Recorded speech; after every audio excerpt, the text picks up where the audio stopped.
20.000 léguas submarinas, obra de Júlio Verne, parte 17ª. Como ainda não haviam medido nossa posição, talvez propositalmente, eu ignorava onde estávamos. Em todo caso, a meu ver, aquela muralha assinalava o fim da Atlântida, da qual não percorrêramos senão uma parte ínfima. A noite não interrompeu minhas observações. Eu estava sozinho, pois Conselho voltara à sua cabine.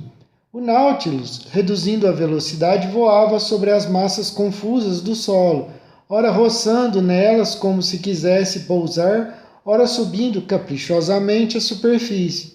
Eu entrevia então algumas constelações, luzindo através do cristal das águas, mais precisamente 5 ou 6 das estrelas zodiacais que se arrastam na cauda de Órion. E eu teria ficado ali por muito tempo ainda, admirando as belezas do mar e do céu, quando as escotilhas se fecharam. O Nautilus chegara ao paredão da alta muralha. Como manobraria, eu não podia presumir. Voltei ao meu quarto. O Nautilus estava imóvel. Dormi com a firme propósito de acordar após algumas horas de sono. Porém, no dia seguinte, eram 8 horas quando retornei ao salão. Consultei o manômetro e soube que o Nautilus flutuava na superfície. Embora fosse possível ouvir passos na plataforma, nenhum balanço traía as ondulações das correntes superiores. Subi até o sapão, que estava aberto, porém, em vez da intensa luminosidade que eu esperava, vi-me cercado por uma escuridão profunda. Onde estávamos? Teria me enganado? Ainda era noite? Não, nenhuma estrela brilhava, e não existe noite absoluta. Eu não sabia o que pensar, quando uma voz falou: É o senhor, professor? Ah, capitão Nemo, respondi. Onde estamos? Debaixo da terra, professor. O quê? Debaixo da terra? E o Nautilus continua flutuando? Continua. Mas não compreendo, capitão. Como assim debaixo da terra? Se acalme, professor. Daqui a pouco acenderemos o farol. E se o senhor gosta das situações mais claras, ficará satisfeito. Pus um dos pés sobre a plataforma e esperei. A escuridão era tão completa que eu não via sequer o capitão Nemo.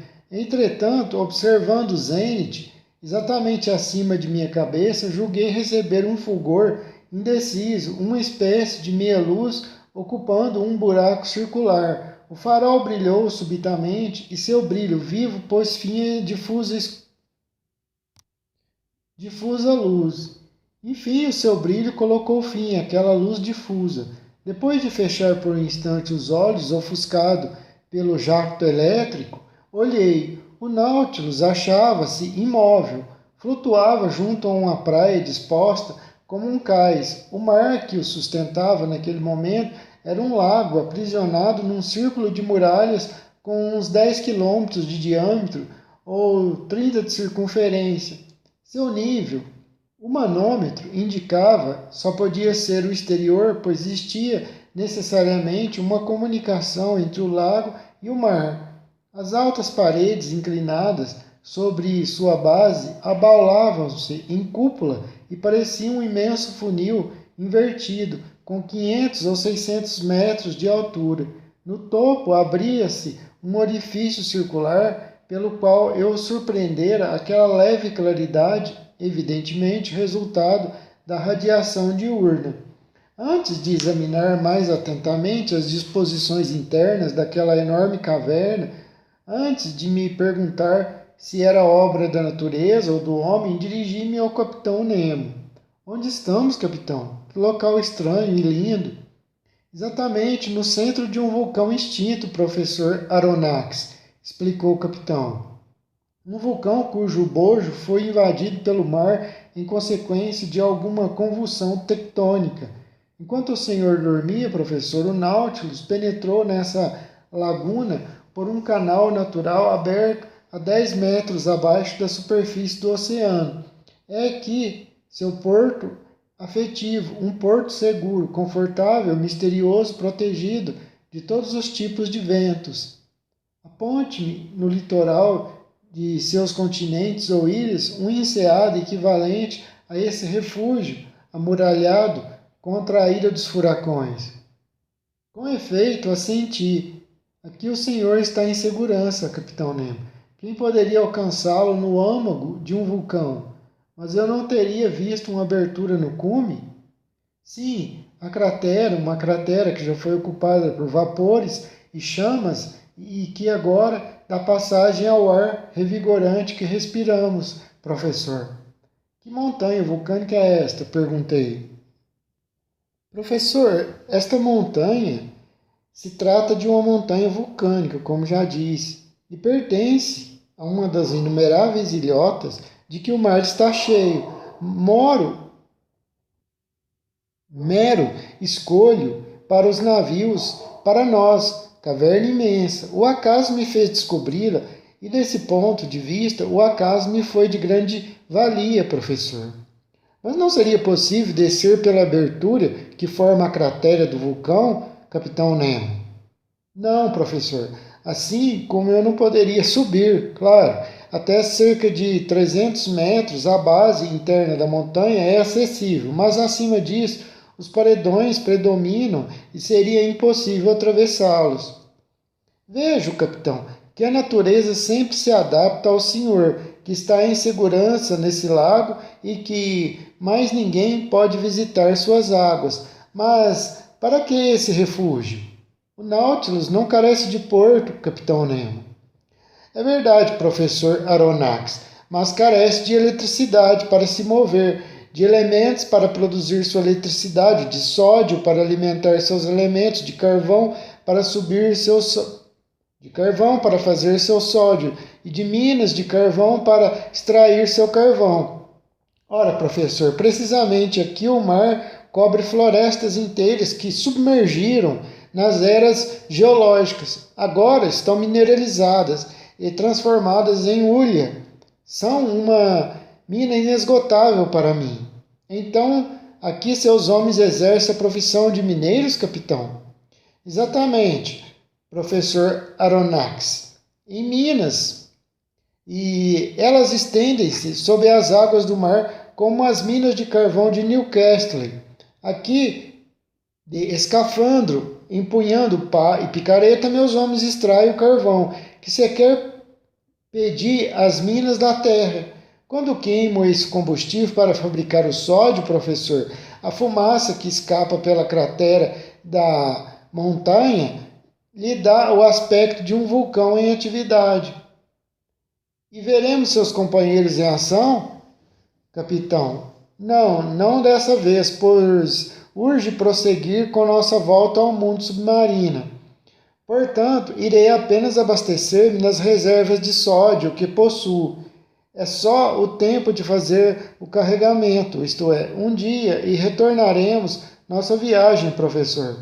Portanto, se deseja percorrer a caverna e visitar a laguna, aproveite o dia, professor Aronnax. Agradeci ao capitão Nemo e fui chamar meus dois companheiros, Ned Land e Conselho, que ainda não haviam deixado sua cabine. Convidei-os a me seguir sem lhes dizer onde se achavam. Subiram a plataforma. Conselho, que não se admirava com nada, viu como uma coisa muito natural acordar debaixo de uma montanha após ter dormido debaixo das águas. Já o único pensamento de Ned Land era averiguar se a caverna oferecia alguma saída. Depois do almoço, por volta das 10 horas, descimos à praia. Aqui estamos nós, mais uma vez sobre a terra, disse Conselho. Não chamo isso de terra? De forma alguma, replicou o canadense. E, aliás, não estamos mas sob, Conselho.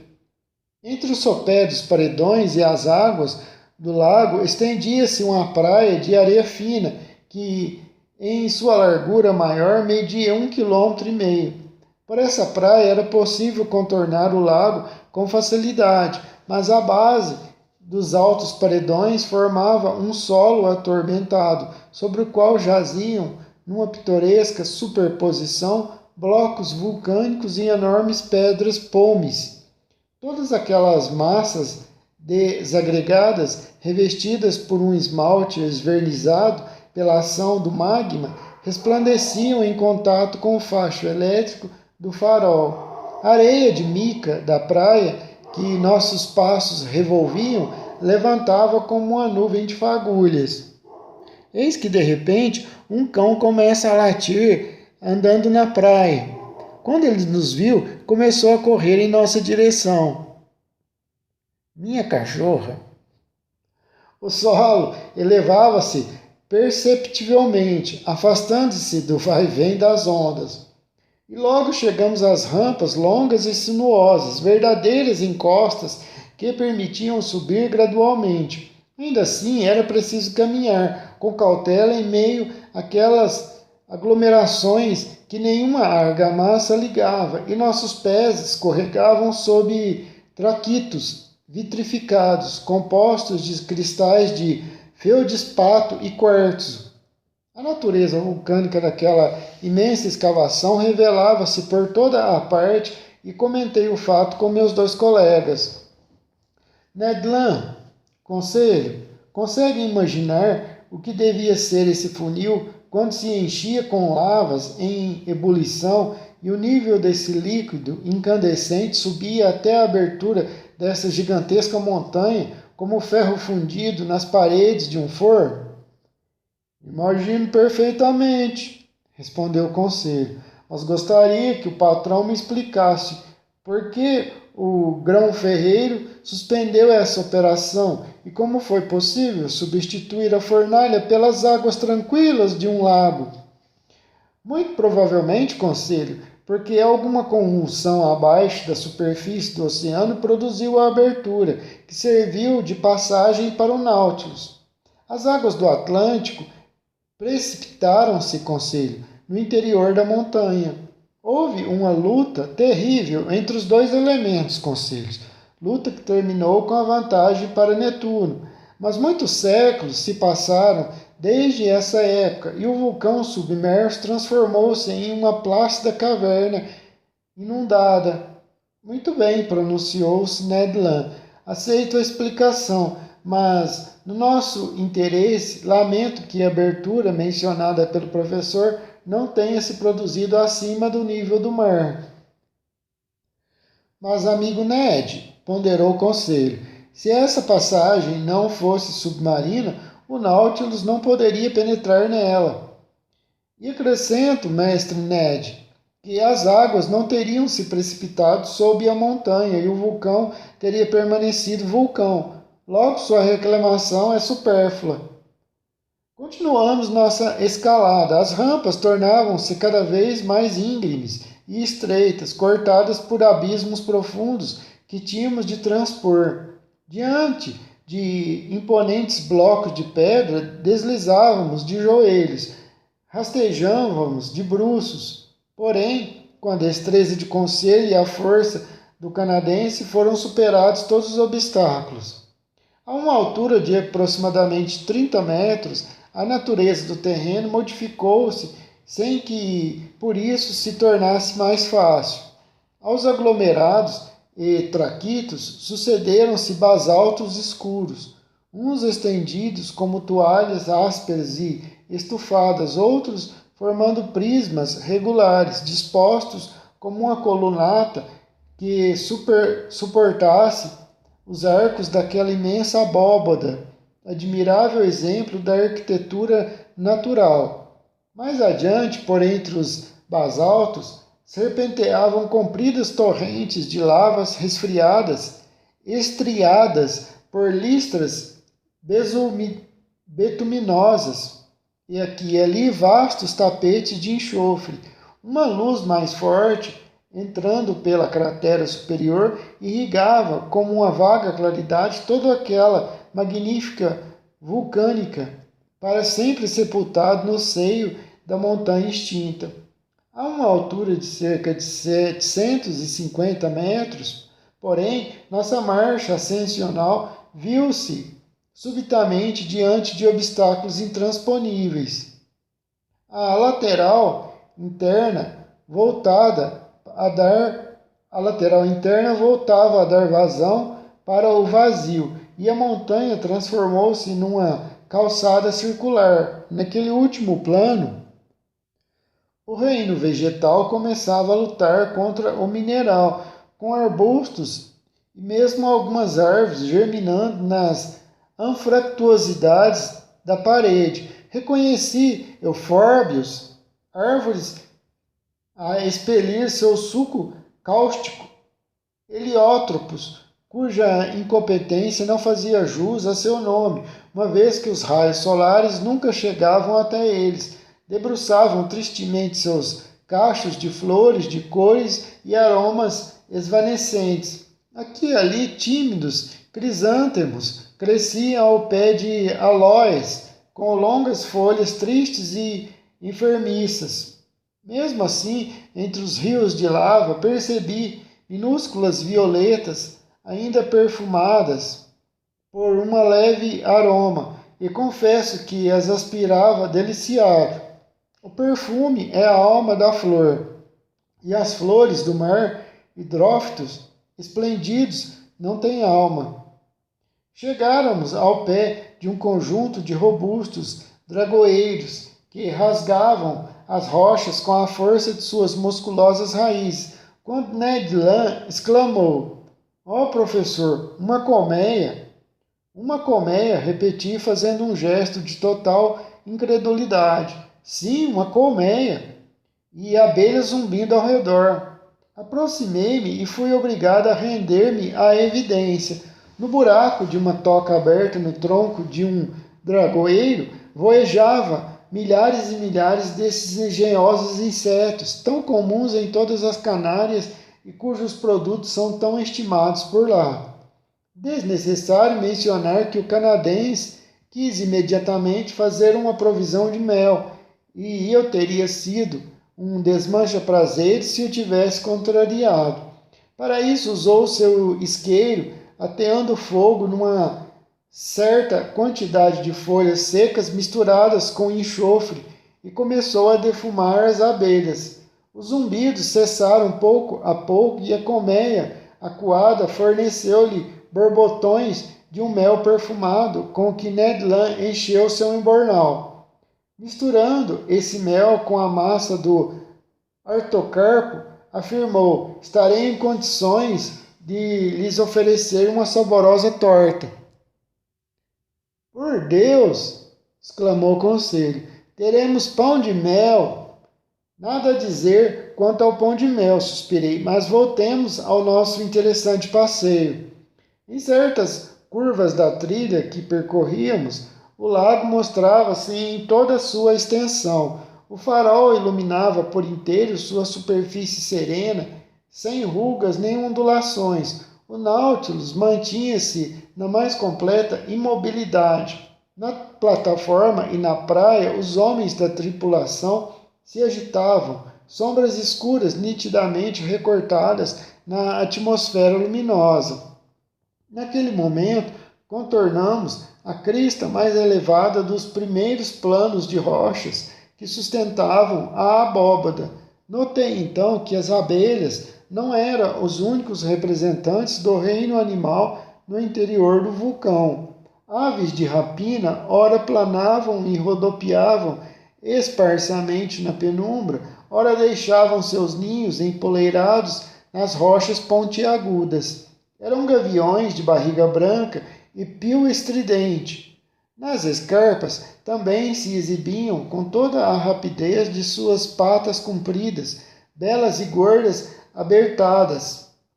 Ignoro se a gula do canadense viu-se estimulada à visão daquela caça saborosa ou se lamentou não dispor de um fuzil. Apenas sei que tentou substituir o chumbo por pedras e que, após várias tentativas infrutíferas, conseguiu acertar uma magnífica ave.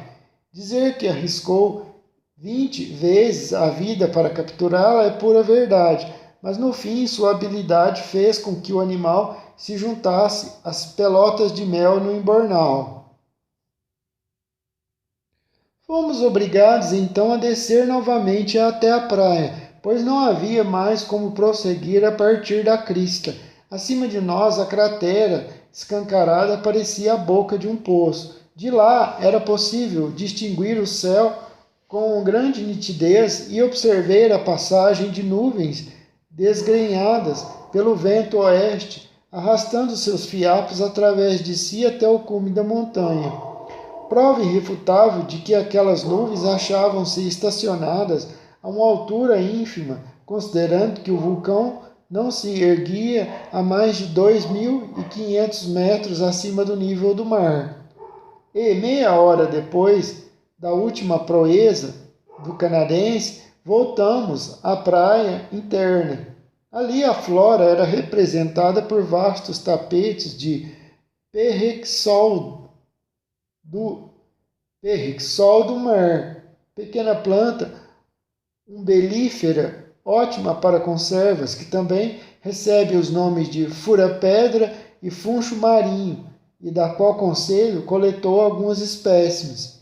Quanto à fauna, abrangia milhares de crustáceos, de todos os tipos, lagostas, caranguejos, palimonídeos, misídeos, opiliões, galateias e uma quantidade prodigiosa de conchas, porcelanas, rochedos e lapas.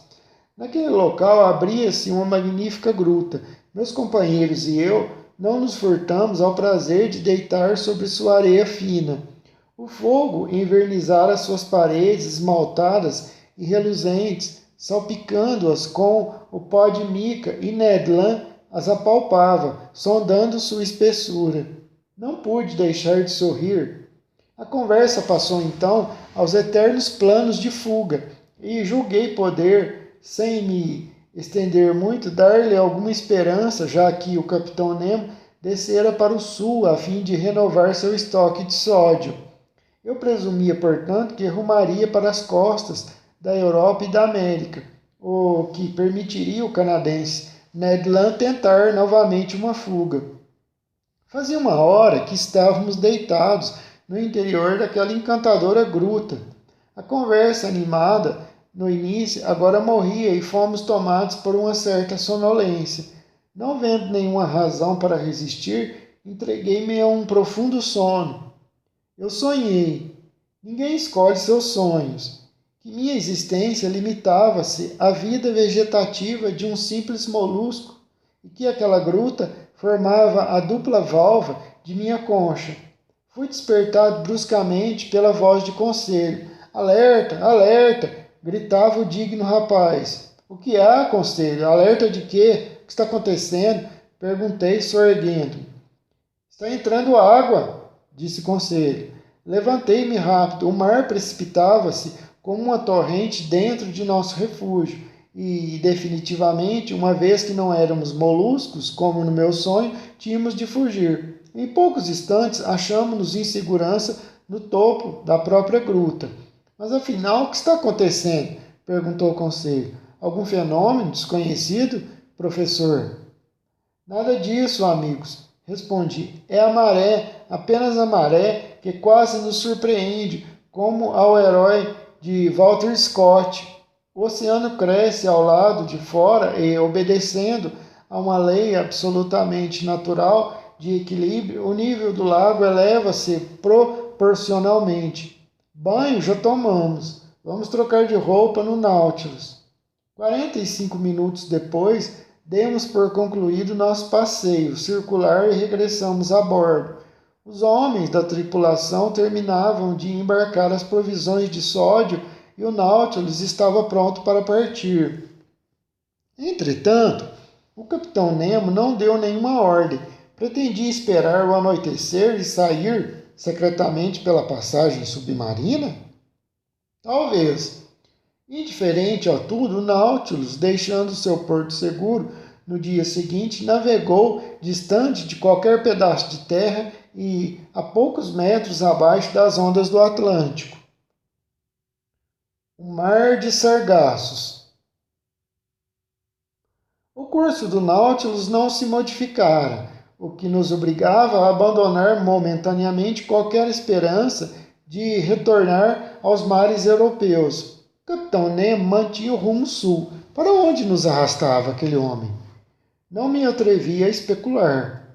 Nesse dia, o Nautilus atravessou uma singular região do Oceano Atlântico.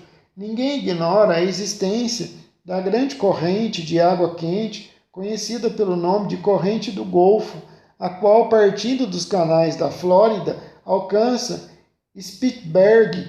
Porém, antes de penetrar no Golfo do México, nas imediações do 44º grau de latitude norte, essa corrente divide-se em dois braços. O principal corre na direção das costas da Irlanda e da Noruega, ao passo que o segundo inflete para o sul na altura dos Açores. Em seguida, fustigando as praias africanas e descrevendo uma curva oval e alongada, retorna às Antilhas. Ora, esse segundo braço é antes um colar que um braço. Circunda com seus anéis de água quente uma zona fria do oceano, calma, praticamente imóvel, denominada Mar de Sargassos. Verdadeiro lago em pleno Atlântico. As águas da grande corrente não levam menos de 3 anos para dar esta volta. O Mar de Sargassos, propriamente dito, cobre toda a parte submersa da Atlântida.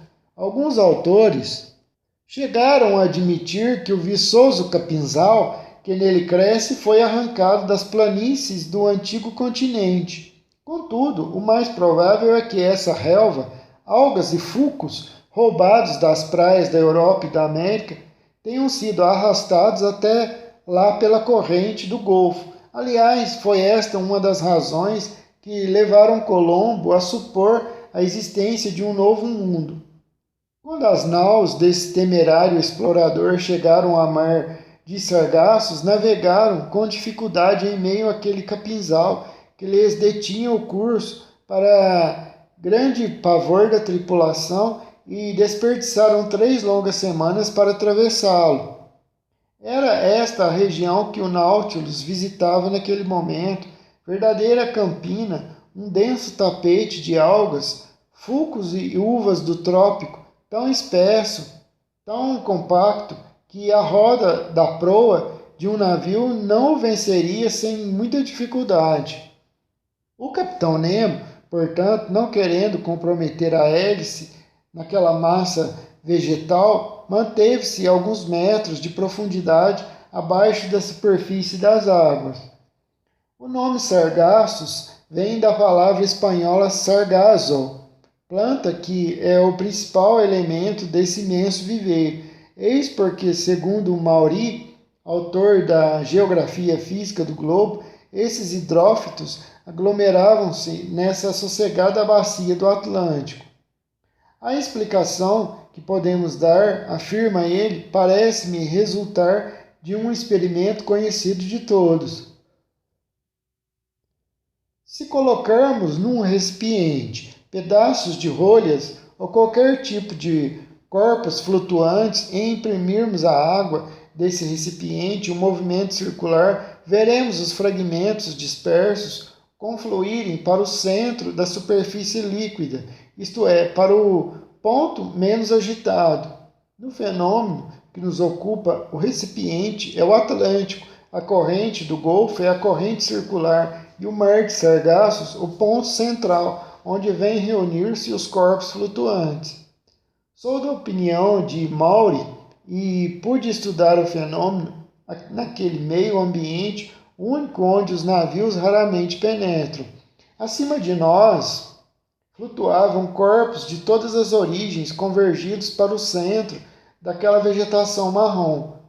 Troncos de árvores arrancados dos Andes ou das montanhas rochosas e carreados pelo Amazonas ou Mississippi. Incontáveis destroços, pedaços de quilhas, carenas, costados, estraçalhados, tudo de tal forma engastado por conchas e cracas que não conseguiam subir à superfície. E um dia o tempo justificará outro ponto de vista de Maury, segundo o qual dessas matérias acumuladas durante séculos irão mineralizar-se sob a ação das águas, formando então inesgotável minas de carvão.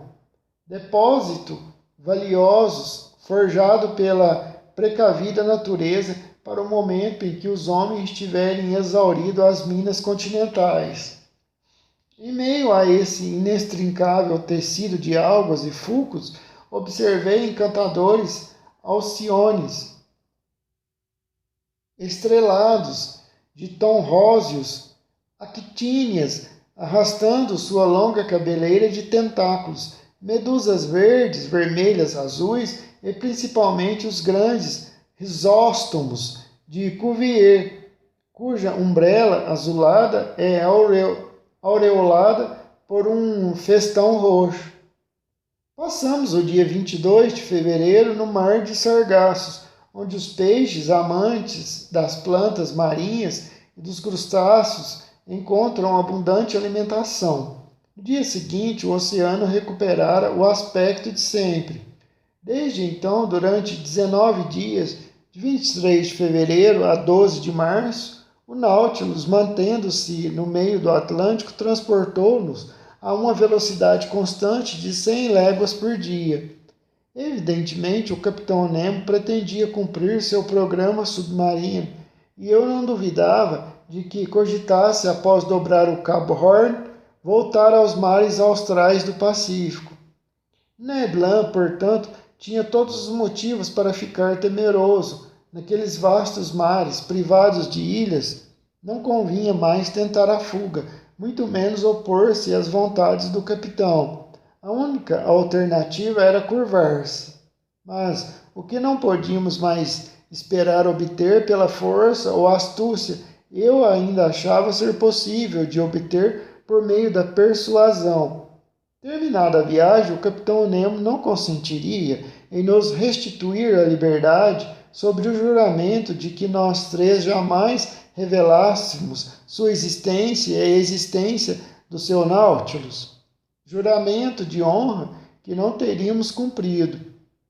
Mas era imperioso tocar na delicada questão com Nemo. Ora, seria eu bem recebido quando fosse reivindicar a nossa liberdade? Ele mesmo não declarara desde o início e de maneira peremptória que o segredo de sua vida exigia nosso confinamento perpétuo a bordo do Nautilus. Meu silêncio de 4 meses não lhe devia parecer uma aceitação tácita daquela situação? Voltar ao assunto não teria como resultado gerar suspeitas capazes de prejudicar nossos planos caso alguma circunstância favorável se apresentasse mais tarde a fuga. Eu avaliava todas essas questões, revirava-as na cabeça, submetia-as a conselho, não menos confuso do que eu. Em suma, a despeito de minha confiança, eu percebia que a probabilidade de rever meus semelhantes em terra firme diminuía dia a dia, o que se comprovava naquele preciso momento quando o capitão Nemo avançava temerariamente para o sul do Atlântico. Durante os 19 dias acima mencionados, nenhum incidente especial marcou a nossa viagem pelo mar. Pouco via o capitão. Trabalhava. Na biblioteca, volta e meia, encontrava livros de que ele deixava entreabertos, principalmente de história natural. Minha obra sobre as profundezas submarinas, folheada por ele, estava coberta de notas nas margens, as quais por vezes contradiziam minhas teorias e sistemas. Mas o capitão limitava-se a aprimorar minha obra, e era raro discutir comigo. Às vezes eu ouvia reverberar o melancólico som do órgão que ele tocava com expressividade, mas apenas à noite, em meio à mais secreta escuridão, quando o Nautilus adormecia nos desertos do oceano. Durante essa parte da viagem, navegávamos dias inteiros na superfície das águas. O mar parecia deserto, a não ser por alguns veleiros com carga para as Índias, que seguiam em direção ao Cabo da Boa Esperança. Certo dia fomos perseguidos pelos botes de um baleeiro que sem dúvida nos tomou por uma enorme e valiosa baleia. Mas o capitão Nemo não queria fazer aquelas honestas pessoas perderem seu tempo e sua labuta e, mergulhando sobre as águas, pôs fim à caçada. Esse incidente pareceu despertar grande interesse em Ned Land. Não creio enganar-me dizendo que o canadense lamentou nosso cetáceo de metal não poder ser mortalmente atravessado pelo arpão dos pescadores. Os peixes observados por Conselho e por mim durante esse período pouco diferiam dos que já havíamos estudado sobre outras latitudes. Sobressaíam alguns espécimes do terrível gênero dos cartilaginosos, dividido em 3 subgêneros que compreendem ao menos de 32 espécies. Esqualos agaloados com 5 metros de comprimento, cabeça achatada e mais larga que o corpo, barbatana caudal abaulada, o dorso exibindo 7 grandes listras pretas paralelas e longitudinais, e esqualos perolados, cor de borralho, dotados de 7 orifícios branquiais e uma única barbatana dorsal instalada mais ou menos no meio do corpo. Passavam também grandes cães do mar, peixes extremamente vorazes. Temos o direito de não acreditar em histórias de pescadores, mas um deles conta ter encontrado uma cabeça de búfalo e um bezerro inteiro no corpo de um desses animais. Num outro, 2 atuns e um marinheiro fardado. Num outro, um soldado com seu sabre. Num outro, por fim, um cavalo com seu cavaleiro. Tudo isso, verdade seja dita, não é artigo de fé. O fato é que nenhum desses animais deixou de capturar pelas redes do Nautilus, o que me impediu de verificar sua voracidade. Cardumes elegantes e brincalhões de golfinhos nos acompanharam durante 2 dias. Avançavam em bandos de 5 ou 6, caçando em matilha como lobos nas estepes, por sinal tão vorazes quanto os cães do mar. A crer num professor de Copenhague, que retirou do estômago de um deles 13 marsuínos e 15 focas. Era, é verdade, uma orca pertencente à maior espécie conhecida e cujo comprimento às vezes ultrapassa 2,70 metros. Essa família dos delfínideos, essa família dos delfinídeos compreende 10 gêneros e os espécimes que vieram do gênero dos delfinorríncos, identificáveis pelo focinho afinalado e 4 vezes o tamanho do crânio. Seus corpos, medindo 3 metros, eram escuros na parte superior e na inferior, de um branco rosado com manchas peculiares. Citarei também desses mares curiosos peixes da ordem dos acantompterídeos e da família dos cianídeos. Alguns autores, mais poetas que naturalistas, afirmam que esses peixes cantam melodiosamente e que suas vozes reunidas proporcionam um concerto que um coro de vozes humanas seria incapaz de igualar. Não digo que não, mas os que vimos não fizeram nenhuma serenata à nossa passagem, algo a se lamentar, claro. Para concluir, o Conselho classificou uma grande quantidade de peixes voadores. Nada mais curioso do que ver a precisão com que os golfinhos os caçavam. Independentemente do alcance de seu voo e da trajetória que descrevesse, mesmo por cima do Nautilus, o desafortunado peixe encontrava sempre a boca do golfinho aberta para recebê-lo. Eram triglídeos com a boca luminosa que, durante a noite, após desenhar riscas de fogo na atmosfera, mergulhavam nas águas escuras como estrelas cadentes. Nossa navegação prosseguiu nessas condições até 3 de março, quando o Nautilus passou a fazer testes de sondagens que me interessaram bastante. Havíamos percorrido então cerca de 13.000 léguas desde a nossa partida dos altos mares do Pacífico, medida nossa posição, estávamos a 37 graus de latitude e 37 graus 53 de longitude oeste, região onde o capitão Nemo disse que o capitão Denha, do Herald, desdobrou 14.000 metros de sonda sem encontrar o fundo do mar ali. Ali também o tenente Parker, da fragata americana Congress, não atingira o solo submarino a 15.140 metros. O capitão Nemo resolveu dirigir o Nautilus à profundidade máxima, de modo a comprovar aquelas diferentes sondagens. E então preparei-me para notar todos os resultados daquele teste. As escotilhas do salão foram descerradas e tiveram início manobras com vistas a alcançar as remotas camadas. Algo sugeria que os reservatórios não seriam usados naquela imersão. Talvez não fossem capazes de aumentar suficientemente o peso específico do Nautilus. Aliás, para subir seria preciso expulsar a sobrecarga de água e as bombas não eram suficientemente poderosas para vencer a pressão externa.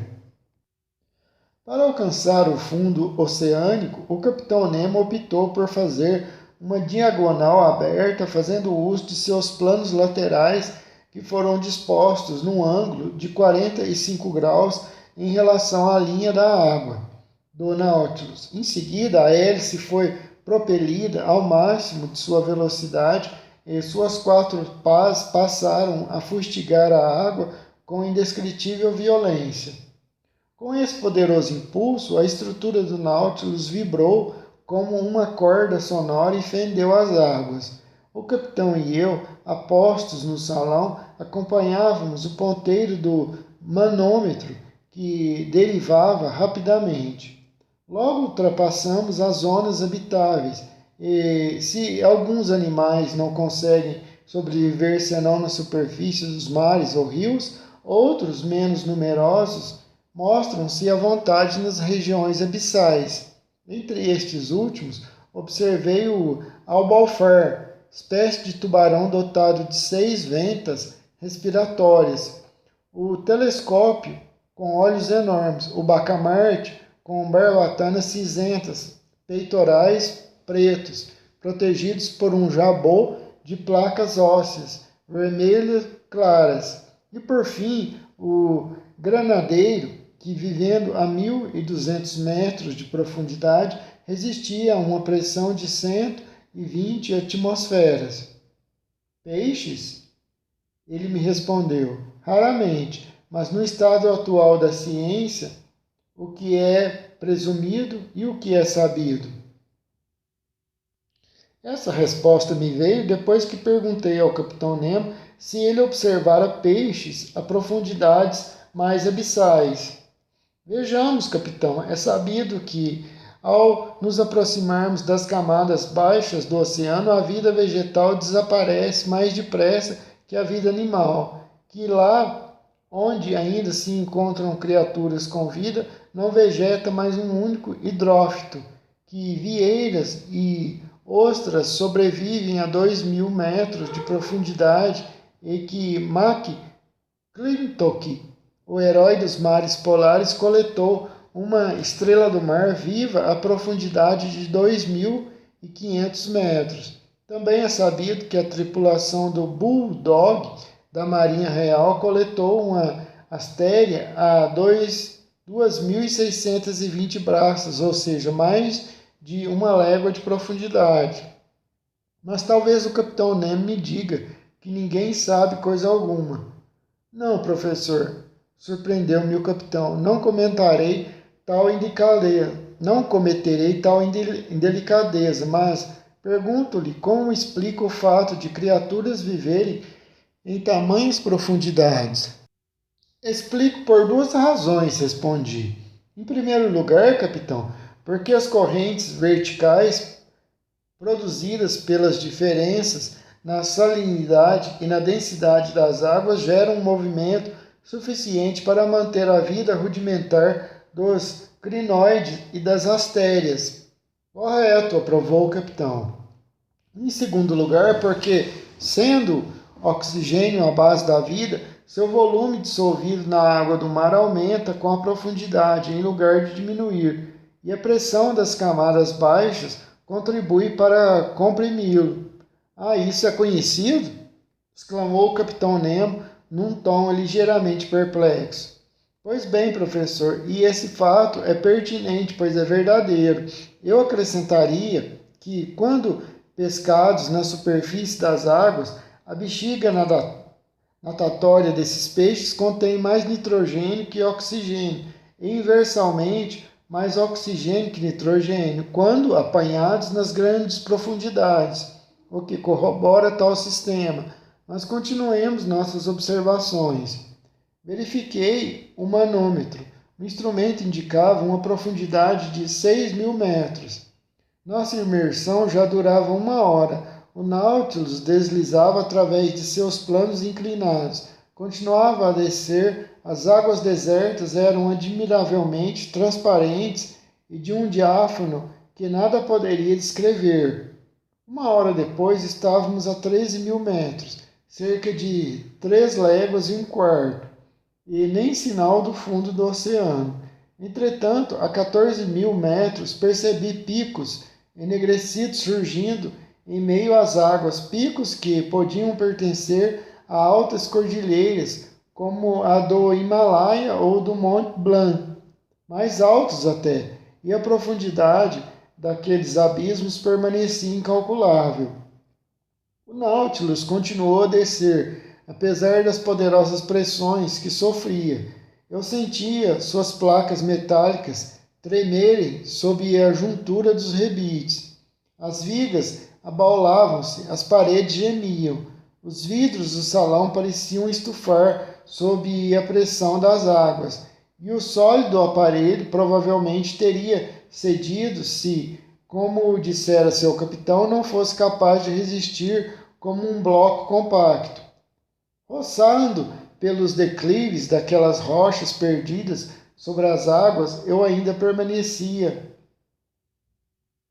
meio desconfiado da garantia do capitão Nemo, de que o seu Nautilus era resistente a tudo e a qualquer coisa. Percebia naquelas profundezas conchas, sérpulas, espirorbes vivas e alguns espécimes de astérias, mas logo estes últimos, representantes da vida animal, desapareceram e, abaixo de 3 léguas, o Nautilus ultrapassou os limites da existência submarina, como faz o balão que se eleva nos ares acima das zonas respiráveis. Havíamos atingido uma profundidade de 16.000 metros, 4 léguas, e os flancos do Nautilus suportavam então uma pressão de 1.600 atmosferas, isto é, 1.600 quilogramas para cada centímetro quadrado de sua superfície. Que situação! Exclamei. Percorrer regiões abissais que o homem jamais alcançou.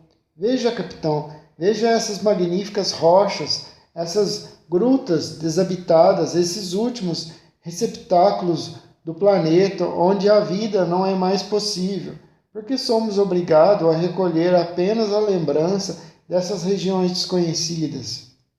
Gostaria, perguntou o capitão Nemo, de levar mais que a lembrança? O que sugere com tais palavras? Que nada mais fácil que bater um instantâneo fotográfico desta região submarina, disse o capitão Nemo. Eu não tivera tempo de exprimir a surpresa que me causava essa nova proposta quando, a um chamado do capitão Nemo, alguém trouxe uma câmera para o salão. Pelas escotilhas descerradas, o meio líquido, eletricamente iluminado, distribuía-se com uma claridade perfeita, sem as sombras ou gradações de nossa luz artificial. O sol não teria sido melhor aliado numa operação daquela natureza. O Nautilus, sob o empuxo de sua hélice, controlado pela inclinação de seus planos, permanecia imóvel. O dispositivo foi apontado para o fundo oceânico. Em poucos segundos obtínhamos um negativo de alta qualidade. Descrevo-o aqui como prova material. Nele vemos rochas primordiais que nunca conheceram a luz dos céus, granitos inferiores que formam o poderoso alicerce do globo, grotões vazados na massa rochosa, perfis de incomparáveis nitidez e cujo remate destaca-se em preto, como se produzido pelo pincel de certos artistas flamengos. Mais adiante, um horizonte de montanhas em admirável linha ondulada compunha o segundo plano da paisagem. Impossível descrever esse conjunto de rochas lisas, escuras, esvernizadas, sem um musgo, uma mancha, formas curiosamente recortadas e solidamente estabelecidas naquele tapete de areia que brilhava à luz da eletricidade. Terminada a operação, o capitão Nemo me chamou. Vamos subir, professor. Não devemos abusar dessa situação nem expor em demasia o Nautilus a tamanhas pressões. Vamos, vamos, capitão, respondi. Segure-se. Não tive tempo de compreender por que o capitão me fazia essa recomendação quando caí no chão. Engrenada a hélice a um sinal do capitão, erguidos os planos na vertical, o Nautilus, carregado como um balão nos ares, subiu impetuosamente, rasgando a massa das águas com um fremito sonoro. Não era possível ver mais nada. Em 4 minutos, ele atravessara as 4 léguas que o separavam da superfície, e após ter emergido como um peixe voador, tornou a cair, projetando as ondas a uma altura fabulosa. Durante a noite de 13 para 14 de março, o Nautilus retomou seu curso para o sul. Embora eu pensasse que na altura do Cabo Horn ele fosse desviar para o oeste a fim de se dirigir aos mares do Pacífico e terminar sua volta ao mundo, não fez nada disso, continuando a rumar para as regiões austrais. Aonde então pretendia ir o capitão Nemo? Ao Polo? Não fazia sentido. Comecei a crer que as temeridades do capitão justificavam plenamente as apreensões de Ned Land. O canadense, ultimamente, não comentava mais seus planos de fuga. Tornara-se menos comunicativo, quase silencioso. Era visível que aquele confinamento prolongado lhe pesava, que o ódio fermentava dentro dele. Quando se via diante do capitão, seus olhos acendiam um fogo escuro, e eu começava a temer que sua índole violenta o fizesse perder a cabeça a qualquer momento. Naquele dia 14 de março, Conselho e eu fomos procurar o nosso amigo canadense. O encontramos em seu quarto. Ned Land me disse: é só uma pergunta, professor, antes de mais nada.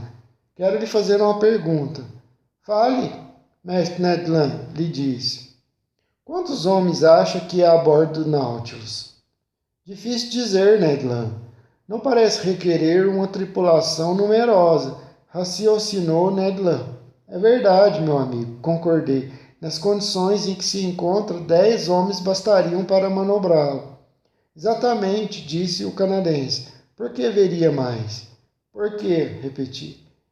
Encarei Ned Land, cujas intenções eram fáceis de adivinhar.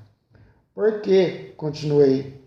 Se seus pressentimentos se confirmarem e se bem compreendia a existência do capitão, o Nautilus não é apenas um submarino, mas também um local de refúgio para aqueles que, como seu comandante, romperam todo relacionamento com a humanidade. Não duvido, atalhou o conselho, mas enfim, se o Nautilus pode conter apenas um certo número de homens, o patrão não consegue estimar essa capacidade máxima? Conselho, como assim?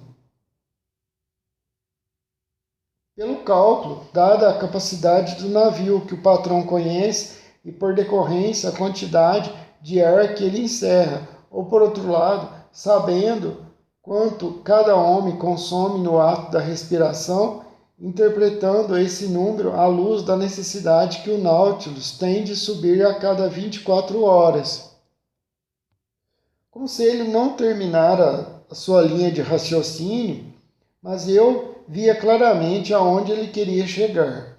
Já entendi, falei, mas esse cálculo de fácil execução, aliás, não pode fornecer senão um número muito impreciso, conselho. Não importa, insistiu Ned Land. Vamos a ele, resignei-me. Cada homem leva 1 hora para consumir o oxigênio de 100 litros de ar, ou seja, em 24 horas o oxigênio contido em 2.400 litros. Logo, teremos de saber quantas vezes o Nautilus contém 2.400 litros de ar. Precisamente, acompanhou o conselho. Ora, prossegui, dado que a capacidade do Nautilus é de 1.500 toneladas e da tonelada é de 1.000 litros, o Nautilus encerra 1.500.000 litros de ar, que divididos por 2.400, fiz uma conta rápida no lápis, resultam num quociente de 625, o que significa que, a rigor, o ar contido no Nautilus poderia bastar para 625 homens durante 24 horas. 625. Mas esteja certo de que, sejam eles passageiros ou marinheiros, os oficiais, formamos todos apenas a 10ª parte desse número. Ainda é muito para 3 homens, lamentou o conselho. Portanto, meu caro Ned Land, só posso lhe recomendar paciência. Mas que paciência? Resignação, acrescentou o conselho. Conselho empregar a palavra certa, resignação.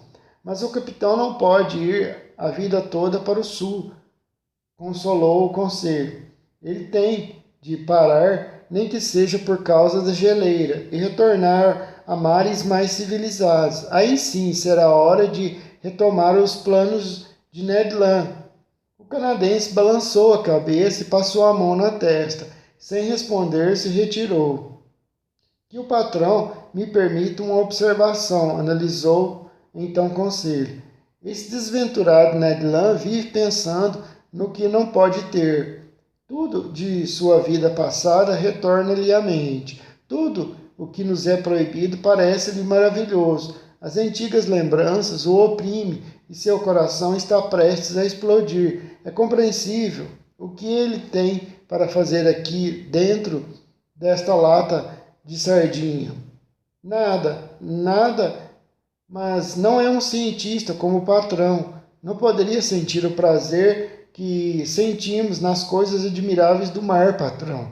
Arriscaria tudo para poder entrar numa taberna de seu país. De fato, a monotonia a bordo devia parecer insuportável ao canadense, acostumado a uma vida livre e dinâmica. Contudo, embora raramente se mostrasse animado, justo naquele dia um incidente veio lembrar-lhe seus belos dias de arpoador. Por volta das 11 da manhã, navegando na superfície do oceano, o Nautilus deparou-se com um cardume de baleias, encontro que não me surpreendeu, pois eu sabia que aquelas criaturas, caçadas à exaustão, haviam se refugiado nas bacias das altas latitudes. É significativo o papel desempenhado pela baleia no mundo marinho, bem como sua influência sobre as descobertas geográficas. Foi ela que, arrastando em suas andanças, primeiro os bascos, depois os asturianos, ingleses e holandeses, imperniou-os contra os perigos do oceano, guiando-os de uma extremidade à outra da terra. As baleias gostam de circular pelos mares austrais e boreais, daí sugerirem as lendas antigas que esses cetáceos levaram os pescadores a apenas 30 quilômetros do Polo Norte. Se o fato não é verdadeiro, um dia o será, e isso há de acontecer provavelmente assim. Expulsando as baleias para regiões árticas ou antárticas, os homens alcançarão esses pontos desconhecidos do globo. Estávamos sentados na plataforma, o mar sereno. O mês de outubro, naquelas latitudes, proporcionava belos dias de outono. Foi o canadense, nisso ele não se enganava, que assinalou uma baleia no horizonte, a leste. Observando atentamente, víamos seu dorso